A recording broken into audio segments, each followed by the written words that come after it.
راوی کہتے ہیں تم میں سے ہر ایک شخص کو شکر گزار دل، ذکر کرنے والی زبان اور امور آخرت پر تمہاری مددگار مومنہ صالحہ بیوی حاصل کرنے کی کوشش کرنی چاہیے۔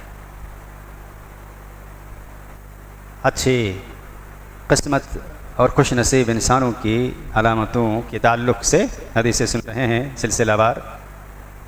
اسی ضمن میں یہ بھی حدیث ہے، نبی صلی اللہ علیہ وسلم نے ہمیں خوش نصیب لوگوں میں شامل ہونے، اچھی قسمت والا بننے کی ترغیب دیتے ہوئے آپ نے کیا کہا؟ تم میں سے ہر شخص کو چاہیے کیسی بیوی تلاش کرے۔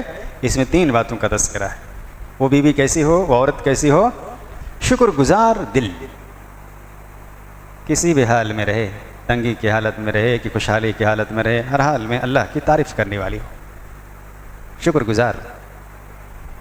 ابراہیم علیہ السلام کا وہ واقعہ سنائے تھے کہ وہ اپنے بیٹے اسماعیل کے گھر میں آتے ہیں اسماعیل سے ملاقات کرنے کے لیے، مگر ملاقات نہیں ہوتی ہے۔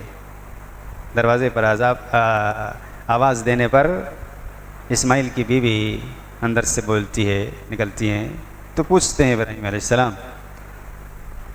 کہ کہاں اسماعیل؟ کہاں؟ گھر پہ نہیں ہے، باہر گئے ہوئے ہیں۔ تو حالات پوچھتے ہیں، کیسے ہو، کیسی زندگی گزر رہی ہے؟ تو کہتی ہے کہ بہت مشکل کی زندگی گزر رہی ہے، حالات اچھے نہیں ہیں، فاقہ کشی بھی ہوتی ہے۔ تو ابراہیم علیہ السلام کہتے ہیں کہ ٹھیک ہے بیٹا، اسماعیل جب آئے گا، بیٹا نے کچھ نہیں بولتے کیونکہ وہ پہچان نہیں پاتی ہے، پہچان دیتے بھی نہیں ہیں، صرف اتنا کہتے ہیں کہ ٹھیک ہے جب اسماعیل آئیں گے تو کہہ دینا کہ تم اپنے گھر کا چوکھٹ بدل دو۔ تو اسماعیل علیہ السلام کئی دنوں کے بعد یا کچھ وقت کے بعد آتے ہیں۔ کچھ وقت کی بات تو نہیں ہے، کیونکہ اگر ایسی بات ہوتی تو ابراہیم رک کر ملاقات کر کے جاتے، کہیں دور گئے ہوں گے، کئی دنوں کے بعد آتے ہیں۔ تو بیوی کہتی ہے کہ شخص آئے تھے، بزرگ تھے، ایسے تھے، اس شکل کے تھے، وہ آپ کو تلاش رہے تھے۔ تو اسماعیل سمجھ گئے کہ یہ تو میرے والد صاحب تھے، مگر پوچھتے ہیں کہ کیا کہا انہوں نے ملاقات پر؟ کہا کہ انہوں نے آپ کے بارے میں پوچھا، اس کے بعد پھر ہماری زندگی کے بارے میں پوچھا۔ تو اسماعیل نے کہا کہ پھر تم نے کیا کہا؟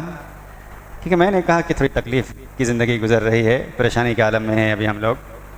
بولے پھر کیا ہوا؟ بولے انہوں نے کہا کہ جب اسماعیل آئے گا تو بولنا کہ گھر کا چوکھٹ بدل دے۔ تب اسماعیل علیہ السلام کہتے ہیں کہ وہ میرے والد محترم ابراہیم تھے، اور تم نے جو ناشکری کی بات کی اس لیے انہوں نے کہا ہے کہ تمہیں میں طلاق دے دوں، اس لیے میں تمہیں طلاق دیتا ہوں، اپنے میکے چلے جاؤ۔ تو ابراہیم علیہ السلام نے اس بات پر شکر گزاری نہیں دیکھی ان کے اندر، اس لیے کہا کہ بدل دینا۔